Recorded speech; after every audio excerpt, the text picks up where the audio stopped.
हमारा टॉपिक चल रहा था वैदिक संस्कृति।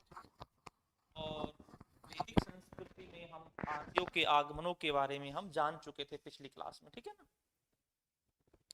आज हम आर्यों के प्रारंभ, और आज हम जो प्रारंभ करेंगे वो करेंगे हम ऋग्वेद से। समझना, जब हम बात करते हैं वैदिक संस्कृति में 4 वेद होते हैं: ऋग्वेद, यजुर्वेद, सामवेद और अथर्ववेद। ठीक, इनमें जो सबसे प्राचीनतम जो वेद है वो है ऋग्वेद। ठीक, और ये जो ऋग्वेद जो है 1500 से 1000 ईसा पूर्व तक है। अब जो ये ऋग्वेद है, ऋग्वेद के भी मंडल हैं। कितने मंडल हैं? 10 मंडल है, ठीक है ना। कौन सा मंडल किसने लिखा, क्या जानकारी प्राप्त होती है? इन मंडलों के अंदर से, ब्राह्मणों के अंदर से और उपनिषदों के अंदर से सबसे ज्यादा आजकल प्रश्न पूछे जाते हैं। हमारा लेवल ये तो है नहीं कि सबसे प्राचीनतम वेद कौन सा है, उससे वो हमारा लेवल नहीं है। अब जो ये वेद है इसके अंदर, जैसे ऋग्वेद है, इसके अंदर कितने मंडल है और किस मंडल से क्या जानकारी प्राप्त होती है और किस मंडल को किसने लिखा है। मंडल का अर्थ होता है एक पाठ, एक चैप्टर, एक अध्याय। ऋग्वेद के अंदर 10 मंडल हैं, तो आप ये कह सकते हैं ऋग्वेद के अंदर कितने टॉपिक हो गए? 10 टॉपिक। ऋग्वेद के अंदर कितने टॉपिक हो गए? 10 टॉपिक हो गए, ठीक है ना। अब हम बात करते हैं जो ये 10 टॉपिक हैं, इन 10 टॉपिकों के अंदर क्या क्या चीजें हैं, किसने लिखा है, क्या जानकारी प्राप्त होती है, बस ये अगली बात है। दूसरी बात यह है, इस वैदिक संस्कृति के माध्यम से, ऋग्वेद के माध्यम से आप एक हिंदू धर्म के आधार स्तंभ जो चीजें हैं, जो सिद्धांत हैं, उनको भी आप आसानी से समझ सकते हैं। उनको भी आप आसानी से समझ सकते हैं। जो आज गायत्री मंत्र है, आज से नहीं चल रहा है, कितना पुराना समय से चल रहा है, जब अनार्यों को आर्य बनाया जाता था। ठीक है, तो आज हम उसी के बारे में समझेंगे। सबसे पहला वेद कौन सा है हमारा? ऋग्वेद। क्योंकि ऋग्वेद से पहले हम आर्यों के आगमनों के बारे में पढ़ चुके थे, और वैदिक संस्कृति की जो एक बेसिक, जो एक आधार स्तंभ जानकारी थी, उसको हम पिछली क्लास में हम पढ़ चुके थे। ठीक है, हमारा है ऋग्वेद।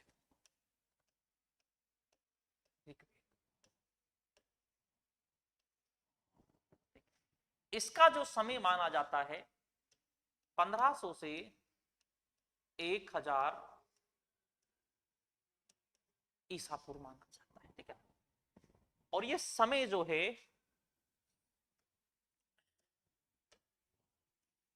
विंटर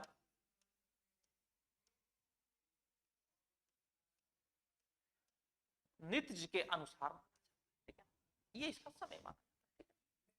अब हम बात करते हैं, ये जो ऋग्वेद है, जो ये ऋग्वेद है, सबसे पुराना वेद कौन सा? ऋग्वेद। अगली बात ये है, थोड़ा सा हमें यह समझना है, मंत्र नाम सुना है आपने? मंत्र, मंत्र, और एक होता है सूक्त। सूक्त, मंत्र, और एक होता है सूक्त। ये हमारे लिए यहां पर आए, ये हमारे लिए यहां पर आएंगे। क्योंकि जब हम ऋग्वेद की बात करते हैं तो इसमें 1028 क्या है? सूक्त है। तो अब हम, मेरे लिए जानना यह जरूरी है, सूक्त क्या होता है, सूक्त जो है ये क्या होता है। हम बात करते हैं,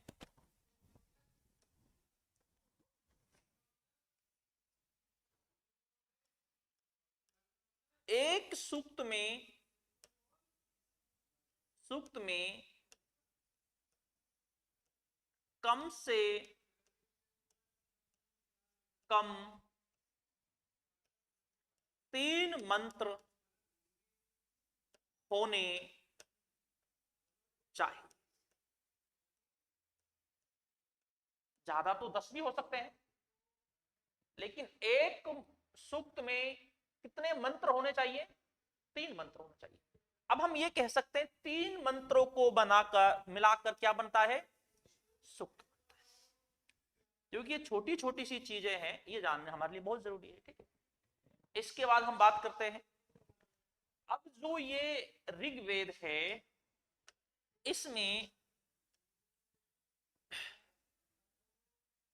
जब सूक्त की बात करते हैं, सूक्त इसमें 1017 है। कितने सूक्त हैं? 1017। ठीक है ना। इसके बाद हम बात करते हैं बाल खिल लिए। बाल खिल लिए, बाल खिल लिए, बाल खिल लिए, इसमें 11 है। एक बार प्रश्न ये पूछा गया था कि बाल खिल लिए कौन से वेद से संबंधित है? कौन से वेद से संबंधित है? ये छोटी छोटी चीजें हैं, क्योंकि जो हमारा एक लेवल है इसमें ये सारी चीजें जानना जरूरी होती है। ठीक है ना। बाल खिल लिए कितने हैं? 11। इसके बाद हम बात करते हैं वास्कल कितने हैं? वास्कल, वास्कल जो है ये 57 है, लेकिन ये उपस्थित नहीं होते, ये हमें मिलते नहीं। बस इनका 56 का उल्लेख है, लेकिन हमें ये किसी रूप में मिलते नहीं। इसके बाद हम बाल खिल्ये की बात करते हैं, तो बाल खिल्ये जो है ये हमें मिलते हैं। बाल खिल्ये जो है ये हमें मिलते हैं 11, और हमें सूक्त भी मिलते हैं 1000। और इनका जो उल्लेख है, बाल खिल्ये का जो उल्लेख है, बाल खिल्ये का जो उल्लेख है 8वें मंडल में किया गया है। 8वें मंडल, 8वें मंडल में इनका बाल खिल्ये का उल्लेख किया गया है। अब देखो प्रश्न कैसा आता है, अगर आपसे ऐसा भी पूछ लिया जाए, ऑप्शन में हो कि ऋग्वेद में कितने सूक्त हैं, ऑप्शन हो 1000, ठीक है ना, 1016, 1017, ठीक है ना, और 1200 हो, तो राइट आंसर क्या आएगा? 1017। लेकिन 1017 ऑप्शन में नहीं है, उसके स्थान पर 1028 दे रखा है, तो इन 11 को हम इसके अंदर क्या कर देंगे? जोड़ देंगे, क्योंकि ये हमें मिलते हैं। तो 1028 भी हम क्या कर सकते हैं? सूक्त कर सकते हैं। क्योंकि काफी बार जब हम देखते हैं कि यार ये तो पढ़ाया ही नहीं था, ये तो मिलता ही नहीं है, लेकिन जो हमारा ये लेवल है इसमें बारीकियों को जानना बेहद जरूरी होता है। ठीक है ना। तो इसमें हम इनको भी क्या कर देंगे? इंक्लूड, जोड़ देंगे। तो किसको? बाल खिले, क्योंकि ये हमें मिलते हैं। कौन से मंडल मिलते हैं? 8 मंडल मिलते हैं। तो हम यहां पर ये कह सकते हैं, हम यहां पर ये कह सकते हैं ऋग्वेद में, ऋग्वेद में कुल, कुल का प्रयोग कर सकते हैं, कुल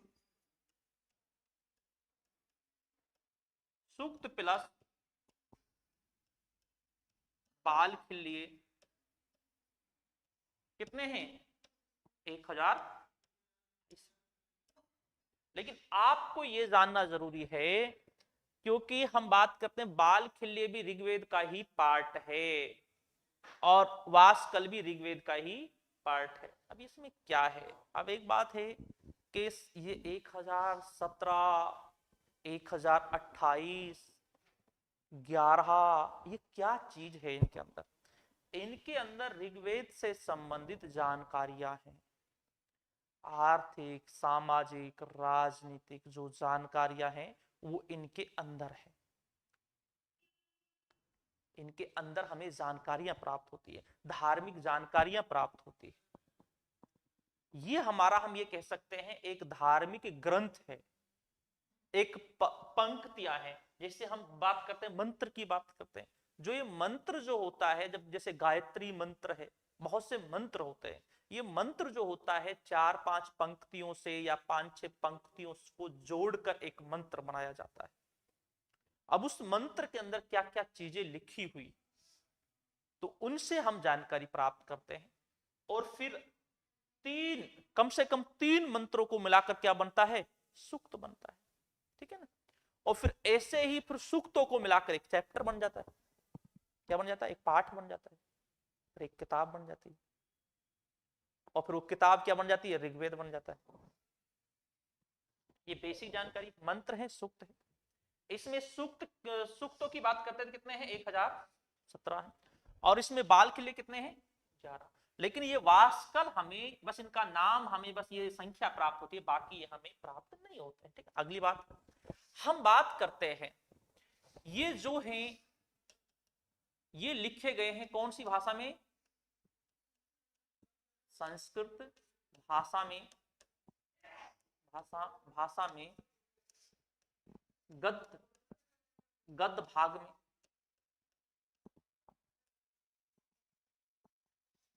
पद में केवल कौन लिखा जाएगा, यजुर्वेद लिखा जाएगा, जो गद्य और पद में होगा। ये कौन से भाग में लिखा गया है, गद्य भाग में। हम बात करते हैं गद्य पद, कविता और कहानी। एक हमारा 11th-12th में कविता चलती थी और एक कहानी होती है। कविता जो होती है, कविता कोई सी दोहा संबंधित उस तरीके की, कहानी थोड़ी लंबी रूप होता है। जो कहानी होती है वो किसमें होती है, कविता जो होती है किसमें होती है, गद्य, और कहानी पद, उस तरीके से। ठीक है ना, तो हम क्या कह सकते हैं, ये संस्कृत भाषा में लिखा गया है, कौन से में लिखा गया है, क्लियर यहां तक। ठीक है ना, इसके बाद हम बात करते हैं, अब हम बात करते हैं ऋग्वेद में। ऋग्वेद में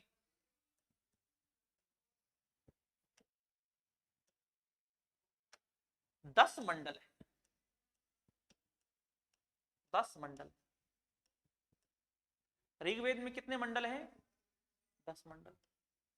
हम ये कह सकते हैं ऋग्वेद में जो चैप्टरों की जो संख्या है, जो पाठों की जो संख्या है वो 10।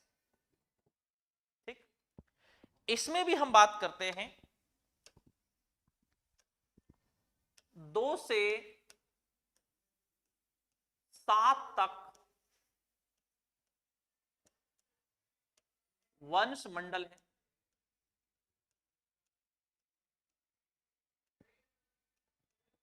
2 से 7 तक क्या है, वंश मंडल। वंश मंडल समझ रहे हो, इसमें टोटल ऋग्वेद में 10 मंडल हैं। टोटल कितने चैप्टर हैं, 10 चैप्टर। उन 10 चैप्टरों में से संख्या नंबर 2 से 7 तक जो है वंश मंडल हैं, अर्थात उन्हें सबसे पहले लिखा गया। 2 से 7 तक जो है उन्हें सबसे पहले लिखा गया है। 1 बज जाता है, 8 बज जाता है, 9 बज जाता है, 10 बज जाता है, इन्हें बाद में जोड़ा गया है। वंश मंडल जिन्हें सबसे पहले लिखा गया है। फिर 1 है, 8 है, 9 है, 10 है, इन्हें बाद में जोड़ा गया है। ठीक है, वंश मंडल। इन्हें सबसे पहले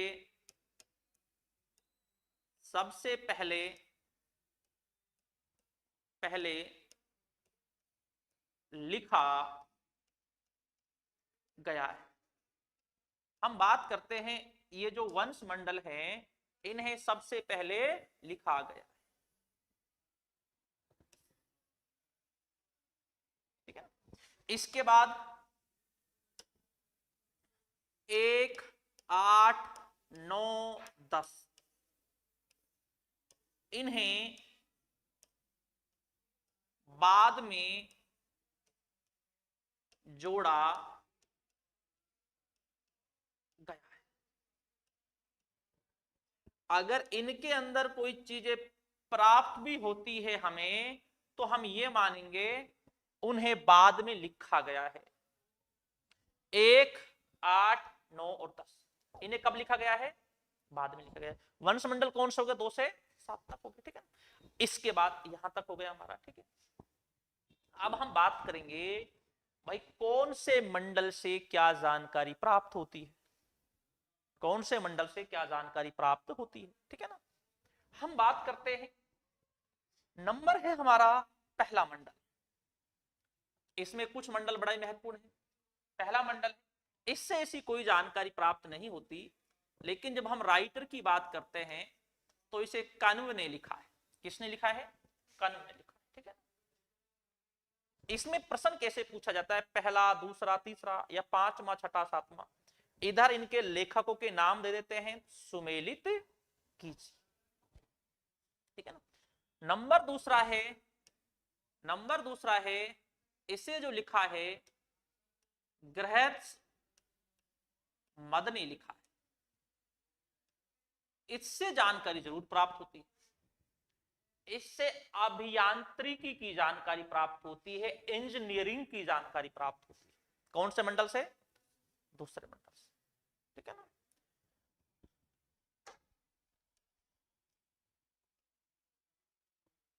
अभी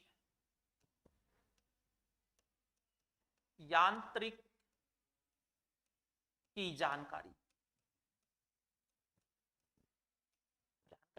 ठीक है।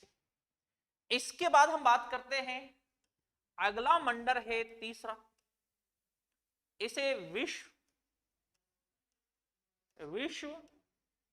मित्र ने लिखा, विश्व मित्र ने लिखा। कौन से को? तीसरे को, ठीक है ना, जिसे विश्वामित्र भी कहते हैं, जिसे विश्वामित्र भी कहते हैं, ठीक है। इसका नाम सुना है आपने, आपको मैंने पहले बताया था, विश्वामित्र। ये वो है विश्वामित्र है जो आर्यों के महान शासक थे सुदास, उसका ये पुरोहित था। क्या था? पुरोहित। हम बात करते हैं शासक के बाद जो दूसरा जो स्थान होता है वो पुरोहित का होता है, पुरोहित का दूसरा स्थान होता है। सबसे ज्यादा महत्वपूर्ण पद था पुरोहित। और हम जब पुरोहित की बात करते हैं, ये विश्वामित्र किसका पुरोहित था? सुदास का पुरोहित। अभी आएगा सुदास का उल्लेख, ठीक है ना।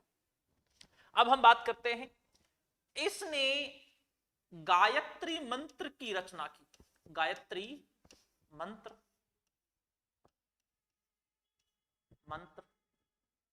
की रचना। अब आपका प्रश्न यहीं पर सीधा बन रहा है, जो ये गायत्री मंत्र है इसका उल्लेख कौन से मंडल से प्राप्त हो रहा है? तीसरे से। और राइटर कौन है? विश्वामित्र, ठीक है ना। आज भी हम बात करते हैं अपने हिंदू समाज में, वो मंत्र, वो गायत्री मंत्र आज भी चलता है कि नहीं चलता है? ठीक है ना, गायत्री मंत्र चलता है, सब जानते हैं अधिकांश गायत्री।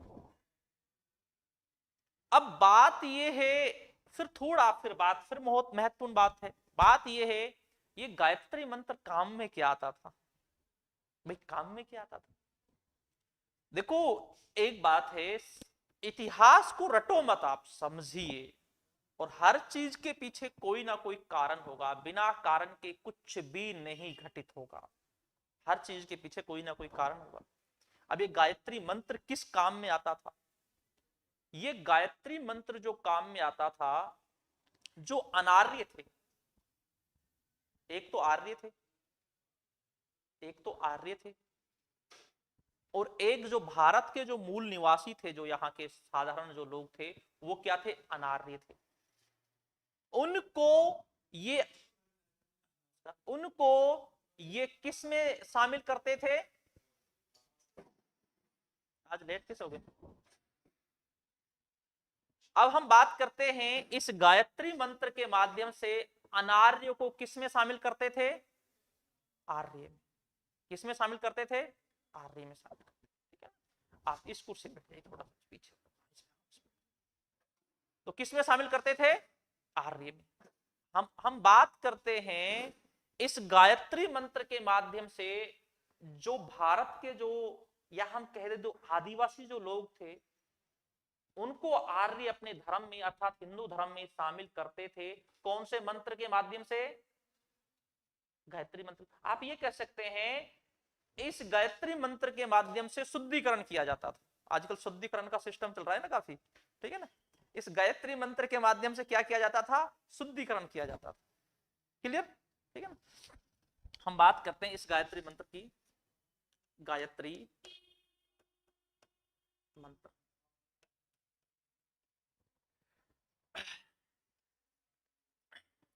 इसके इसके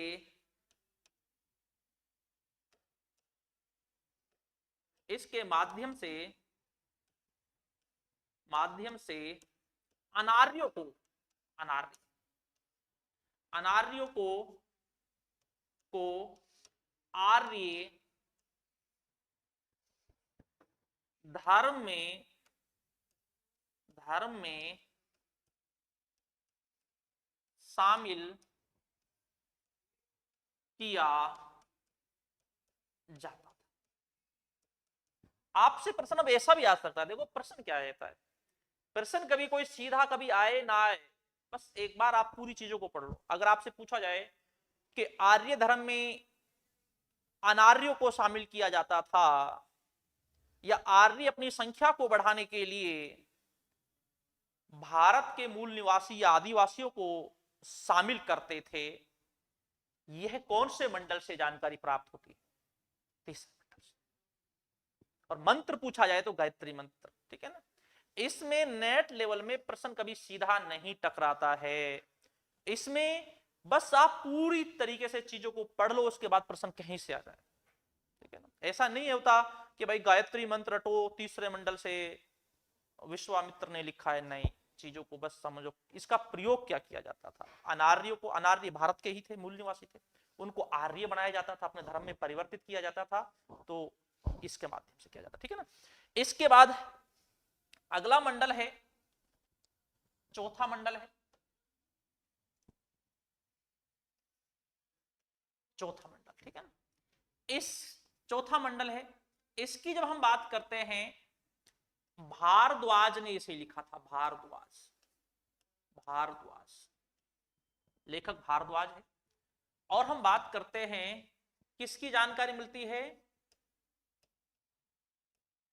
कृषि की जानकारी, कृषि की जानकारी मिलती है। किसकी जानकारी मिलती है? कृषि की जानकारी मिलती है, ठीक है। हम बात करते हैं जैसे, अच्छा, इस भारदेव नहीं, वामदेव, वामदेव लिखा था, ठीक है। इसकी हम बात करते हैं, वामदेव ने लिखा, भामदेव, इसमें भारद्वाज नहीं, वामदेव, ठीक है। इसके बाद हम बात करते हैं किसकी जानकारी प्राप्त हो रही है? कृषि की जानकारी प्राप्त हो रही है, ठीक है। अब प्रश्न सीधा ही ऐसे आ जाता है, कौन से मंडल से कृषि की जानकारी प्राप्त होती है? हमारा लेवल में ऊपर से प्रश्न नहीं आते, इन मंडलों के अंदर से, ब्राह्मणों के अंदर से, उपनिषदों के अंदर से प्रश्न आते हैं, आपके लेवल के सारे प्रश्न, ठीक है ना। तो इससे जानकारी प्राप्त होती है, ठीक है। इसके बाद हम बात करते हैं, नंबर 5वां है मंडल, इसे अत्रि ने लिखा, इसे किसने लिखा है? अत्रि ने लिखा, लेकिन इससे ऐसी कोई जानकारी प्राप्त, ठीक है ना। नंबर 6 जो है, इसे जो लिखा है, इसे लिखा है भारद्वाज, भारद्वाज, ठीक है। इसके बाद नंबर 7वां मंडल है, नंबर 7वां जो मंडल है, इसे लिखा है वशिष्ठ, वशिष्ठ, ये बड़ा महत्वपूर्ण, वशिष्ठ, ये वशिष्ठ वाला बड़ा, ठीक है ना, वशिष्ठ ने लिखा। इससे हम बात करते हैं 10 राग, 10 राग कोष्टक में 10 राजाओं के, 10 राजाओं के 10 राजाओं के युद्ध की जानकारी, युद्ध की जानकारी,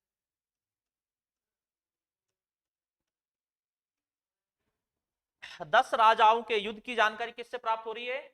7वें मंडल से। किसने लिखा है? मोस्ट इंपोर्टेंट, मोस्ट इंपोर्टेंट, ठीक है ना। युद्ध कहां होता है? युद्ध कहां होता है?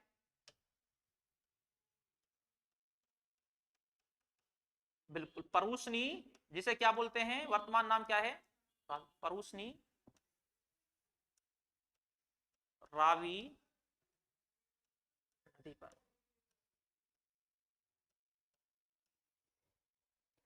अब ये तो बस सही हो गया साहब, रावी नदी पर युद्ध होता है, लेकिन क्यों होता है, कैसे होता है, उसको जानना है, ठीक है ना। हम बात करते हैं सुदास, सुदास जो है, सुदास, ये क्या है? आर्यों का शासक है, आर्यों क्या है? शासक। और ऋग्वेद के जनक भी कौन है? आर्य। उन्हीं का जो शासक है सुदास, बड़ा महत्वपूर्ण शासक है साहब सुदास। इस सुदास की जब हम बात करते हैं, सुदास, इस सुदास का, इसका जो पुरोहित था, पुरोहित, पुरोहित, इसका पुरोहित कौन था? विश्वामित्र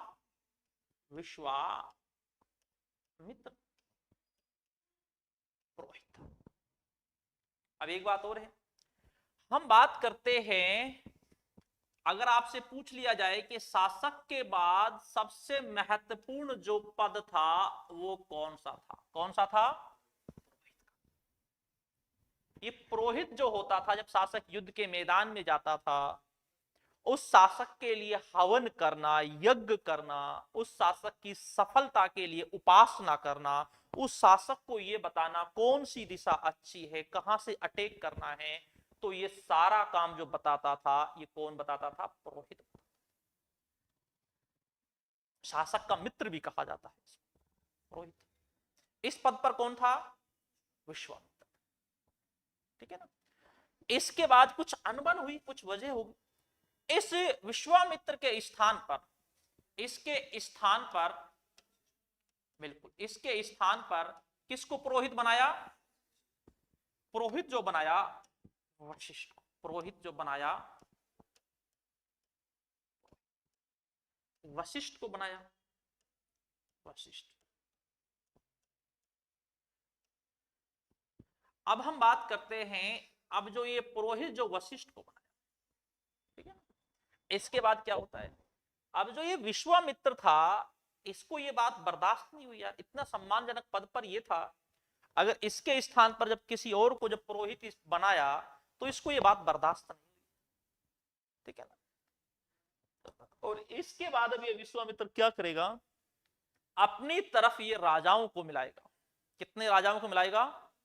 10 राजाओं को मिलाएगा। और फिर 10 राजाओं को मिलाकर किस पर अटैक करेगा? किस पर अटैक करेगा? सुदास पर अटैक करेगा। लेकिन सुदास सारे 10 राजाओं को क्या कर देगा? पराजित कर देगा। ठीक है ना। अब हम बात करते हैं, यहां पर समझना,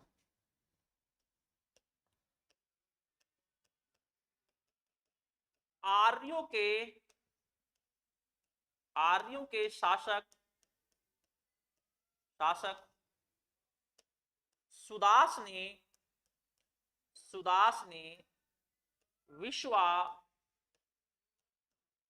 विश्वामित्र के स्थान पर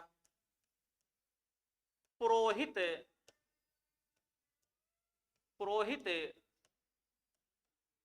वशिष्ठ को बनाया।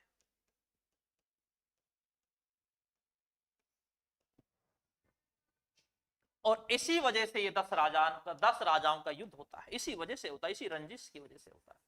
आज भी हम बात करते हैं, अगर कोई मुख्यमंत्री अपने किसी कैबिनेट मंत्री को, कोई बड़ा पद किसी के पास हो, अगर उसे उस पद से हटा दे, किसी और को बना दे, तो उसको वो बात बर्दाश्त नहीं होती। कभी कभी अलग पार्टी बना लेता है या दूसरी पार्टी में शामिल हो जाता है। ठीक है ना।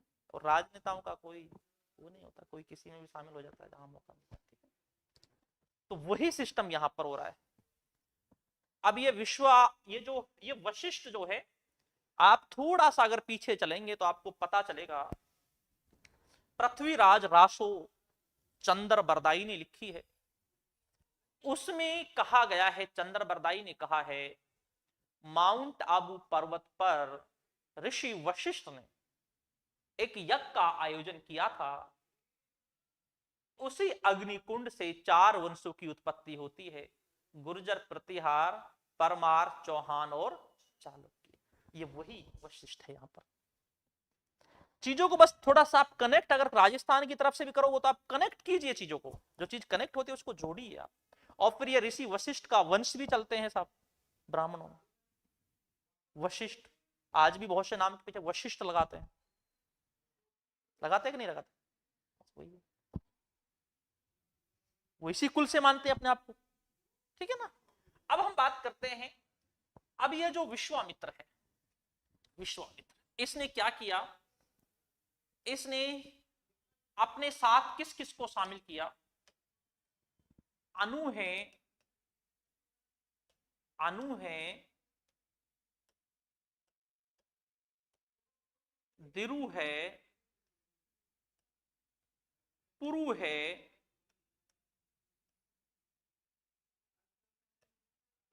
यदु है और तुर्वस है। तुर्वस 5 तो इन कबीलों को सामने कर अपने साथ शामिल कर लिया। ये पांचों कबीले कौन से हैं, आर्य कबीले, आर्य कबीले।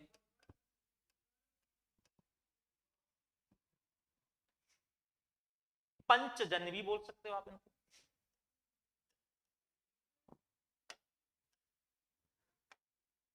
पंच जन भी बोल सकते।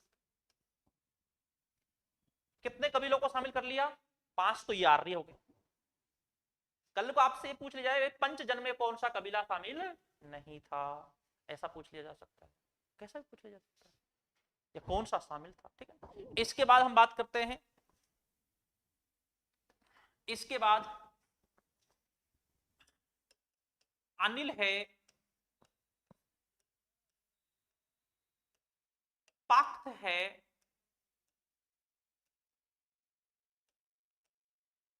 भलानाश है, भलानाश है, शिव है और विषानिन है, विषानिन है। ये क्या थे, ये कौन से कबीले हैं, अनार्य कबीले। कौन से कबीले हैं, कितनी बड़ी प्लानिंग बनाई है बंदे ने। इधर 5 आर्य को भी अपने साथ शामिल कर लिया। अब इनमें क्या करना है आपको भाई, 5 उसमें हम बात करते हैं अनार्य कबीलों में कौन सा कबीला शामिल नहीं था। आपके पास अनिल, पाक्त, भलानस दे दे, इधर से पुरु दे दे,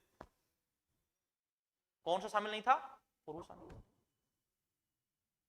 ठीक है, आपके पास कैसा भी प्रश्न दे सकता है, बस आप तो पूरी डिटेल समझ लो। और आपका लेवल ये है, आपने अगर एक बार पढ़ लिया उसके बाद चाहे कोली लेक्चर दो, चाहे आप नेट दो, कुछ भी एग्जाम दो, क्योंकि सबसे बड़ा लेवल नेट का होता है। देखो मैं तो साफ बोलता हूं, कोली लेक्चर में भी आपसे सिंपल प्रश्न पूछे जाते हैं। सबसे आपने देखा होगा ऐसे ऐसे प्रश्न देखे होंगे, आपको पता ही नहीं है कि प्रश्न ऐसे भी प्रश्न होते हैं, कहां से आते हैं, वो प्रश्न ऐसे ही।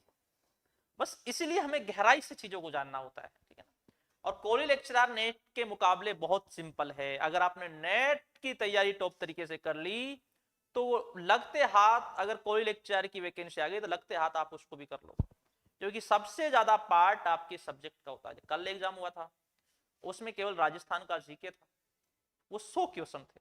इसके बाद अब 300 जो क्वेश्चन बच रहे हैं वो आपके सब्जेक्ट के बच रहे हैं।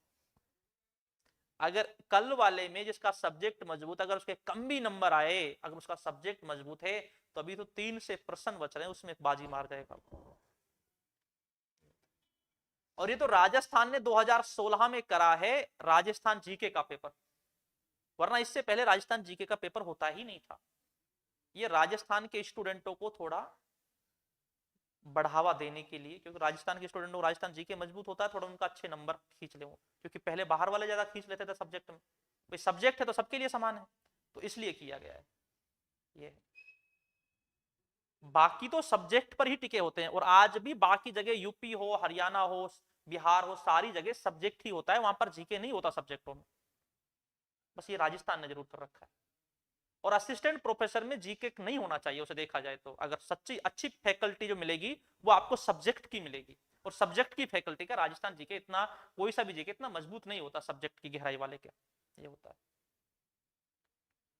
ठीक है ना, और आप लोगों ने, अगर आपने सच में आपने नेट की ही तैयारी करी है, तो राजस्थान का जीके आप लोगों का भी कमजोर होगा, क्योंकि वो सबके साथ होता है। ठीक है ना, अब हम बात करते हैं कितने कबीले हो गए टोटल, 10। अब हम बात करते हैं अनु है, ध्रु है, पुरु है और यदु है और तुर्वस।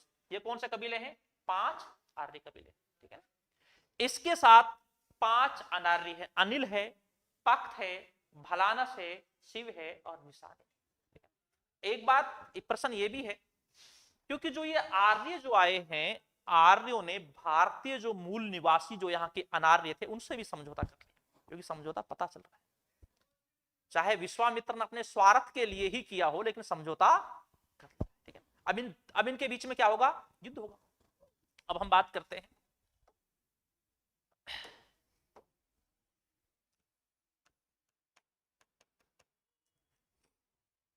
विश्वामित्र ने 10 कबीलों को, 10 कबीलों,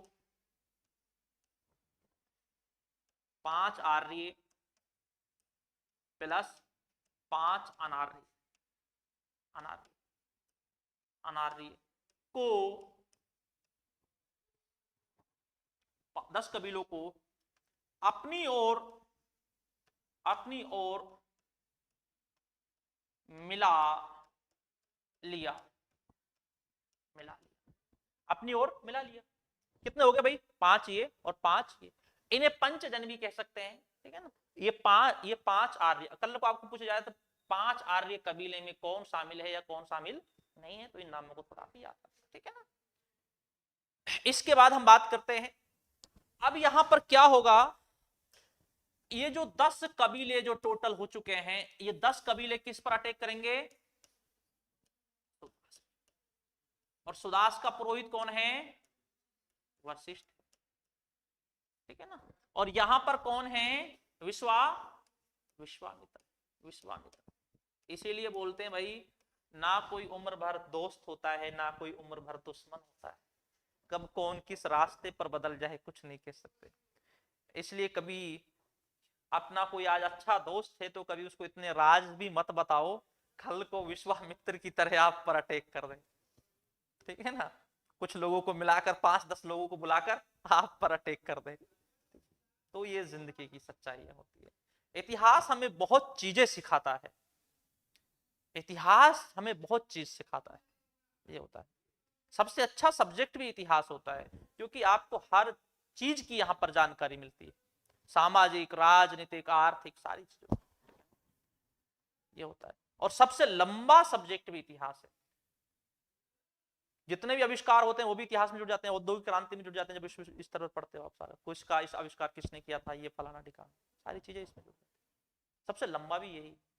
और अगर संविधान को हटा दिया जाए तो पूरा राजनीतिक विज्ञान भी इतिहास का ही पार्ट है। अब हम बात करते हैं, अब अटैक किया, इसके बाद हम बात करते हैं सुदास ने क्या किया,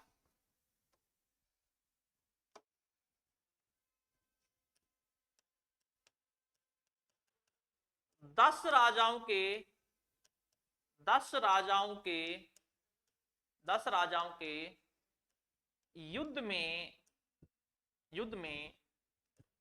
सुदास की विजय हुई। किसकी विजय होती है, सुदास। इस विश्वामित्र की क्या हो जाती है, इनकी क्या हो जाती है, पराजय, इनकी पराजय हो जाती है, विजय सुदास की होती है। इस युद्ध में एक बड़ा महत्वपूर्ण ये था, पुरु शासक पुरु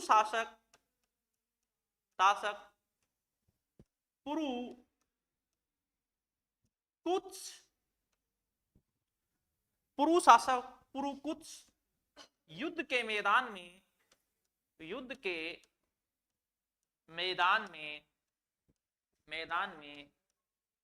वीर गति को क्या होता है, प्राप्त।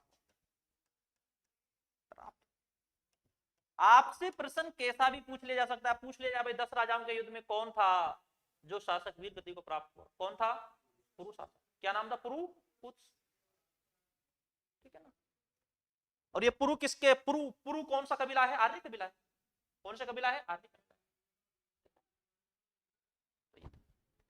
विजय किसकी होती है, सुदास।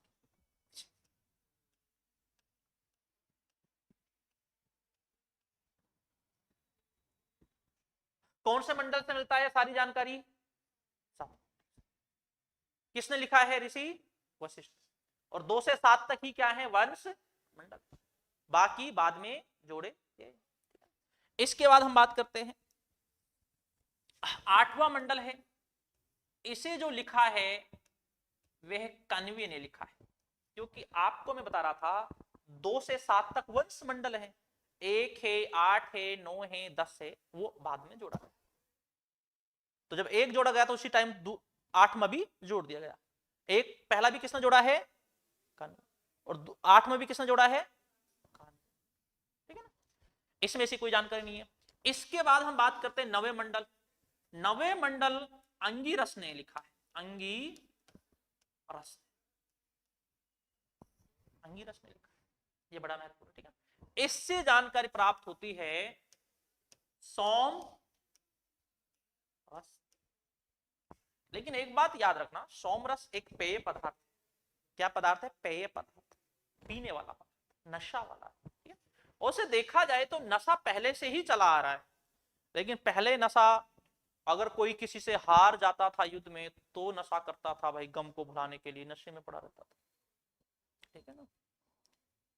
और कोई जीत जाता था तो उस समय भी नशा करता था, क्योंकि खुशी को बर्दाश्त करने के लिए भी नशा जरूरी होता है, ठीक है। वरना खुशी के दिन भी आदमियों को नींद नहीं आती। जब आपका सिलेक्शन होगा तो आप देखना उस दिन भी आपको नींद नहीं आएगी, और गम के दिन तो साहब नींद आती ही नहीं है, ठीक है। दोनों ही चीजें। तो पहले ऐसा करते थे, खुशी और गम के दिन इनको पिया जाता था। लेकिन पीते आजकल भी हैं लोग, आजकल कोई कॉल अटेंड ना करे तो पीते हैं, ठीक है। कोई ब्लॉक मार दे तो साहब गम में हो जाते हैं, साहब दिमाग अपना सही नहीं है, ये तो पीते हैं साहब। लेकिन आजकल दूसरा रास्ता अपना लिया, लेकिन पीते पहले भी थे। लेकिन पहले अक्सर बड़े लोग पीते थे, आजकल बड़े लोग नालियों में गिरे हुए नहीं मिलते, आजकल छोटे लोग ज्यादा मिलते हैं। बड़े लोग स्पीकर अपने साथ सो जाते हैं, अपने किसी को परेशान ज्यादा नहीं करते, ठीक है। और फिर दूसरे वाले 70 वाले जो होते हैं, 80 70 80 वाले जो घूमर उमर पीने वाले होते हैं, वो थोड़े भाई बेचारे पड़े रहते हैं। सर्दियों में आपने खूब मिल जाएंगे आपको साथ, पीते पहले भी थे, ठीक है ना, लेकिन वो अदब के साथ पीते थे, ठीक है। और इनका थोड़ा अदब इनका थोड़ा दिख जाता है बेचारों को, लेकिन इनके पास छुपने के लिए कुछ नहीं है, पी के कहाँ सोए बेचारे, फिर सड़कों पे हो जाते हैं, ठीक है, सर्दी वर्दी को बुलाने के लिए सब, ठीक है। चाहे कुत्ता सो जाए फिर पास में रात में सर्दी में तो कोई फर्क नहीं, उससे भी गर्म आ जाते हैं उनको पास में। तो हम बात करते हैं तो 9वें मंडल से किसकी जानकारी प्राप्त हो रही है? सोमरस। सोमरस क्या चीज है? एक पेय पदार्थ है जो पीने वाला है, ठीक है ना, नशा वाला है, ठीक है। हम यहां पर कह सकते हैं पेय पदार्थ, पेय पदार्थ। अब हम बात करते हैं सोमरस कहां से प्राप्त होता है, थोड़ा हम ये भी हम जान लेते हैं भाई। सोमरस सोमरस सोमरस मूंजवंत पर्वत से हिमालय पर्वत से प्राप्त जड़ी बूटियों से तैयार किया जाता, जड़ी बूटियों से तैयार किया जाता था। अगर आप देखेंगे पहाड़ों को, आप देखेंगे पहाड़ों पर ऐसी ऐसी चीजें हैं, ऐसी ऐसी जड़ी बूटियां हैं, पहले जो वेद थे वो उनको जाना करते थे, ठीक है ना। और पहाड़ से, जैसे हम शिलाजीत की बात करते हैं, वो पहाड़ का पसीना होता है, अब कितनी बहुत महंगी चीजें बताते हैं सब उसको, ठीक है, बहुत बीमारियों में भी काम आती है। तो हम बात करते हैं कि तो काफी जो चीजें हैं, ये मूंजवंत पर्वत से क्या प्राप्त होता है? सोमरस। और इस सोमरस का उल्लेख कौन से मंडल में किया गया है?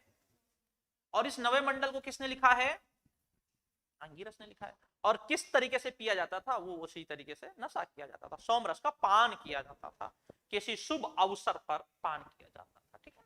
शुभ अवसर पर तो अपने मंत्री गणों के साथ शासक सोमरस ले लेता था साहब। और दुख के अवसर को भी कोई खुद को ही अंदरूनी दुख है तो उसमें आपने अकेला ही लेता है साहब। आपने देखा होगा जब खुशी होता है, जब सिलेक्शन होता है तो अपन दोस्तों को बुला लेते हैं, आज साहब पार्टी है। जब कोई भयंकर दुख होता है थोड़ी बुलाता है कोई आदमी, अकेला पी के बैठ लौट जाता है साहब। इतिहास इतिहास कोई रखने का है ही नहीं, इतिहास बस समझने का है। वर्तमान में भी वही इतिहास चीजें हैं, बस काफी थोड़ी बहुत चीजें बदलती है बाकी, ठीक है ना भाई। खुशी के मौसम में फला होटल पे आ जाना, जब दुख होता है तो आदमी बस अकेला ही साहब, ठीक है साहब। अब सर्दी का मौसम चल रहा है उस तरीके से हम अकेला ही साहब रजाएं में बड़ा, तो कहने का मतलब ये दुख में आदमी, और सच बात है दुख में आदमी अकेला होता है, और खुशियों में तो लोग खूब आ जाते हैं सब। खुशियों में तो कहते हैं ना किन्नर भी नाचने के लिए आ जाते हैं, दुखों में कोई साथ नहीं देता। और ये बात है, और ये बात आने वाले समय में सबको पता चल जाता है कि इंसान हमेशा अकेला होता है। सबको पता चल जाता है इंसान हमेशा अकेला होता है। और ये बात भी सच है, इंसान शिखर पर अकेला पहुंचता है और शमशान में भी इंसान अकेला ही पहुंचता है, ये बात भी सच है। ये सारे भय हैं, और जैसे जैसे आप आगे बढ़ते जाओगे आपको पता चल जाएगा। और आपकी जो फील्ड है, याद रखना, आपकी सबसे बड़ी जो फील्ड, जो नेट असिस्टेंट प्रोफेसर ये फील्ड है, ये धैर्य वाली फील्ड बहुत ज्यादा है। इसमें सब्र बहुत चीजें है, सब्र महत्वपूर्ण चीजें है इसमें। और जिसमें धैर्य है, जिसमें लगन है, सबसे ऊंची बुलंदी का मजा भी वही चखता है, ये बात भी सच है। जिसमें धैर्य नहीं तो वो छोटी मोटी नौकरी में लग जाएगा, चलो ठीक है जहां हो गया ठीक है सब, ये जिंदगी की सच्चाई। जैसे बहुत से, जैसे एक मुक्ता राव 41-42 साल की एज में आरएस टॉपर बनी थी, धैर्य था। अगर धैर्य नहीं होता तो छोटी मोटी पहले लग जाते, लेकिन वो 41 साल की उम्र में भी वो बने तो बड़ा नाम हो गया। और उसने 1-2 साल के अंदर ही शायद इतने रुपए खींच लेता है। अगर आदमी अच्छी पोस्ट पर पहुंच जाता है ना तो टॉप कर देता है सारी चीजें, अच्छे व्यवस्थित, अच्छा नंबर अच्छे आते हैं, सारा अच्छी पोस्ट पहुंच जाता है। तो जितना जितना उसके साथियों ने छोटी नौकरियों में कमाया है 10-15 साल में, वो 1 साल में ही इतने रुपए कमा लेता है फिर 1-1.5 साल के अंदर, और अच्छा नाम इज्जत होता है। तो आपकी लाइन में बहुत ध्यान। इसके बाद हम बात करते हैं, अगला है 10वां मंडल। 10वां मंडल इसे कई राइटरों ने लिखा है, इसे महासुक्ता भी कहते हैं, महासुक्ता। इसको एक पर्टिकुलर एक नहीं है, काफियों ने मिलकर लिखा है महासुक्ता। इससे क्या मिलता है, इस 10वें मंडल के, इसके 10वें मंडल के पुरुष सूक्त से, पुरुष सूक्त से, पुरुष सूक्त से, कौन सा सूक्त है, पुरुष सूक्त। पुरुष सूक्त से 4 वर्णों की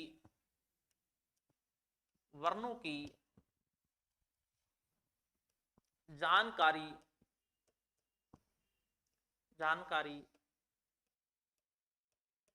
मिलती है। कितने वर्णों की जानकारी मिलती है, 4 वर्ण। देखो हम पढ़ते हैं भाई साहब ऋग्वेद से 4 वर्णों की जानकारी मिलती है, ये बहुत सिंपल प्रश्न है भाई। ऋग्वेद से 4 मंडलों की जानकारी प्राप्त होती है। इससे थोड़ा प्रश्न का लेवल कैसे बदलता है आपको बताऊं, इससे फिर थोड़ा और हाई लेवल, ऋग्वेद के कौन से मंडल से 4 वर्णों की जानकारी मिलती है, तो कौन से मंडल से, 10वें मंडल से। फिर नेट लेवल पर और लेवल फिर कैसे बदलता है, 10वें मंडल ऋग्वेद के किस सूक्त से 4 वर्णों की जानकारी प्राप्त होती है। कौन सा सूक्त है, पुरुष सूक्त, नहीं पुरुष सूक्त, महासूक्ता तो इसके राइटर का नाम पुरुष सूक्त है, ठीक है ना। तो ये चीजें है। और एक बात ये होती है, क्योंकि हम जो कोचिंग करते हैं तो इसमें कोचिंग में एक आपको बेनिफिट ये होता है, अगर आप योग्य फैकल्टी से पढ़ते हैं तो उसको ये पता होता है कि प्रश्न कैसे बनता है, कैसे पूछा जाता है। और जिंदगी में गाइडेंस बहुत जरूरी चीजें होती है, बहुत जरूरी चीजें है। चाहे आप 8-10 घंटे पढ़ो, लेकिन आप बिना तरीके, बिना औसे पढ़ रहे हो तो आप तो फिर सिस्टम उसमें बैठ नहीं पाता। एक गाइडेंस जिंदगी में बहुत जरूरी चीज होती है, मेरा मानना ये, क्योंकि आपको ये पता चल जाता है कहां से प्रश्न कैसे पूछा जाता है, क्या चीजें, ठीक है ना। तो इससे प्राप्त होता है कौन से, पुरुष सुख से, ठीक है ना। इसके बाद हम बात करते हैं 4 वर्ण कौन कौन से हैं। हम बात करते हैं नंबर 1 है ब्राह्मण, नंबर 1 कौन सा है, ब्राह्मण है। नंबर दूसरा कौन सा है, क्षत्रिय है। नंबर तीसरा कौन सा है, वैश्य है। नंबर चौथा कौन सा है?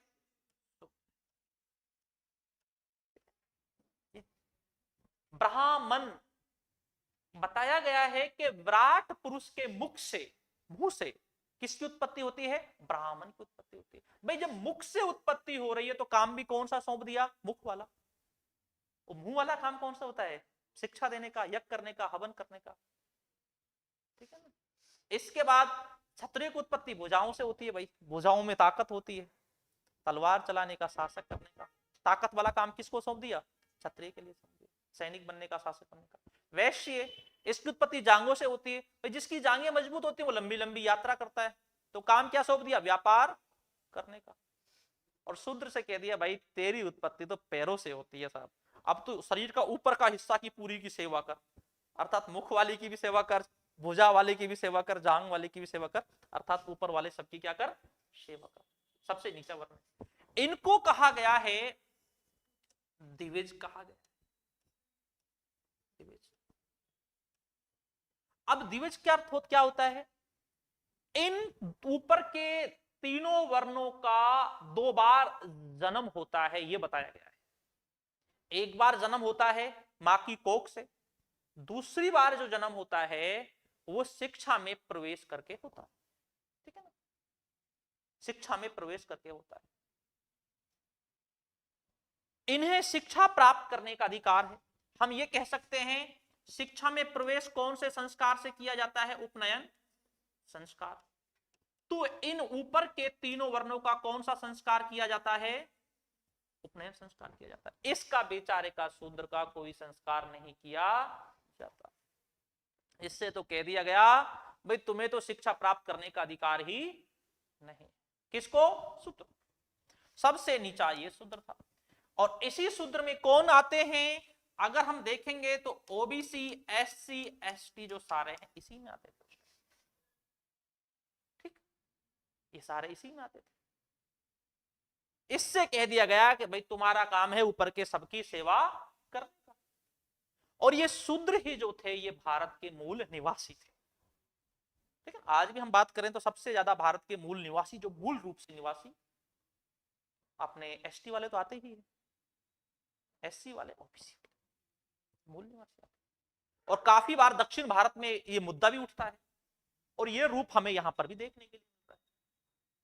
ठीक है ना, काफी बार मुद्दा उठता है कि भाई भारत के मूल निवासी तो हम हैं, ये काफी बार चलती है बात। इसके बाद हम बात करते हैं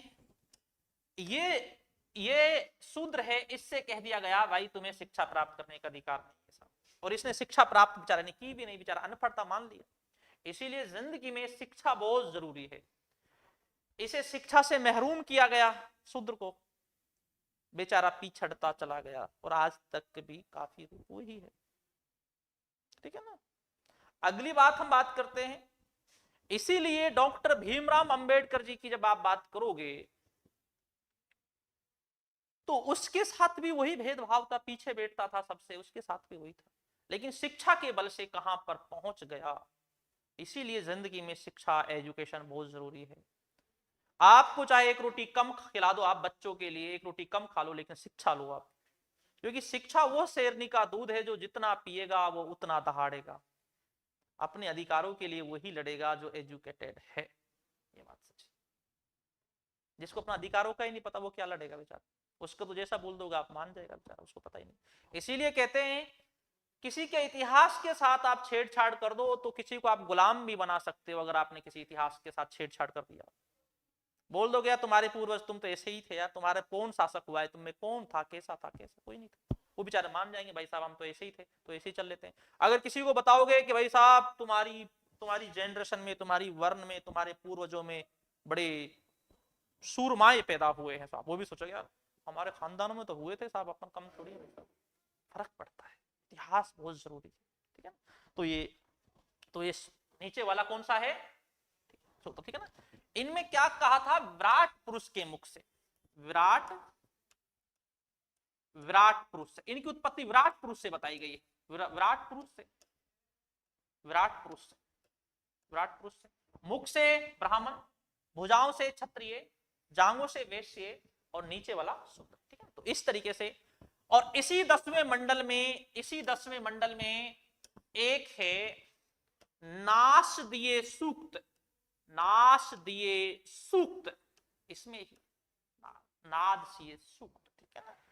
इसकी जब हम बात करते हैं, एक ईश्वरवाद अर्थ होता है इसका, एक ईश्वरवाद, एक ईश्वरवाद। प्रश्न ऐसा आता है कि नासदीय सूक्त कौन से मंडल से, और इसी से है एक नदी सूक्त भी इसी से है, नदी सूक्त, नदियों के बारे में जानकारी कौन से प्राप्त होती है, 10। ये जो सूक्त, ये चीजें हैं जो आपकी हाई लेवल पर जो चीजें पूछी जाती हैं, ये चीजें कहां से क्या चीजें प्राप्त होती है, मेन चीजें। पेपरों को आप उठा के देखोगे भाई, नदियों का उल्लेख कौन से मंडल से प्राप्त होता है, 10वें मंडल से होता है, ठीक है, नदी सूक्त से। ये नदी सूक्त का उल्लेख कौन से मंडल में किया गया, 10वें। और एक नासदीय सूक्त, ये है एकेश्वरवाद, ठीक है, तो ये भी 10वें, ठीक है। तो इस तरीके से यहां तक जो था हमारा, ये था 10वां मंडल, ठीक है। इसके बाद अभी हम ऋग्वेद के 10 मंडल हम पढ़ चुके हैं। इसके बाद हम राजनीतिक ऋग्वेद की, सामाजिक, आर्थिक, धार्मिक जीवन के बारे में पढ़ेंगे। पहले हम ऋग्वेद पढ़ेंगे पूरी तरीके से, फिर उत्तर वेदिक, सामवेद, यजुर्वेद और अथर्ववेद को हम प्रारंभ करेंगे, ठीक है।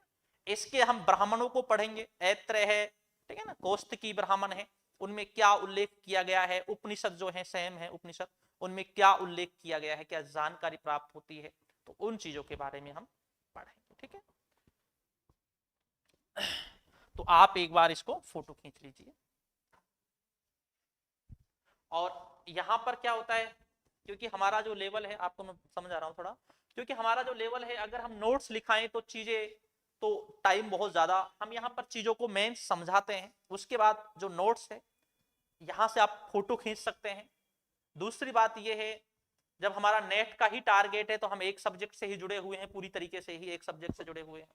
उसके बाद ये एप्लीकेशन पर ये क्लास रिकॉर्ड रहती है पूरी, तो बाद में इस क्लास को और शांति के साथ अपने बैठकर इस क्लास को एक बार और रिवीजन करें, वहां पर कॉपी हाथ में रखें, जो मैं लिखा, जो मैं बोल रहा हूं उस चीज को लिखते चले आप लोग।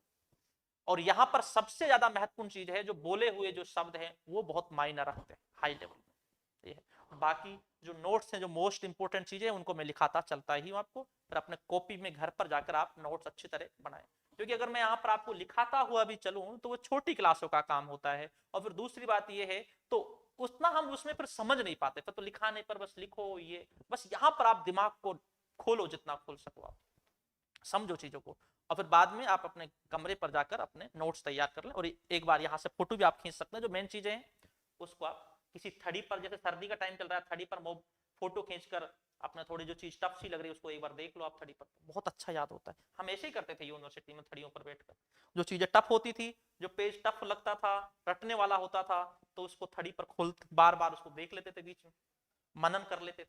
मनन करो जिंदगी में, मेन चीज है। अब जैसे मंडल है, किसने कैसा लिखा है, बहुत बहुत मेन चीज है।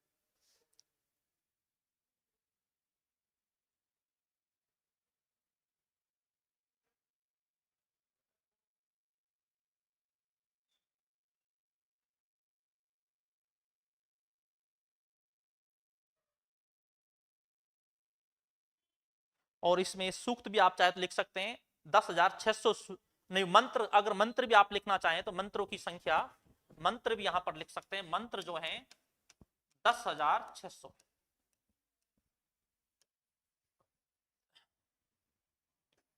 मंत्र 10,600, ठीक है।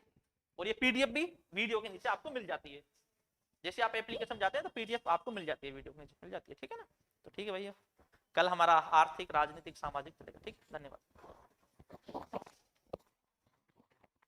हाँ, अच्छा हुआ।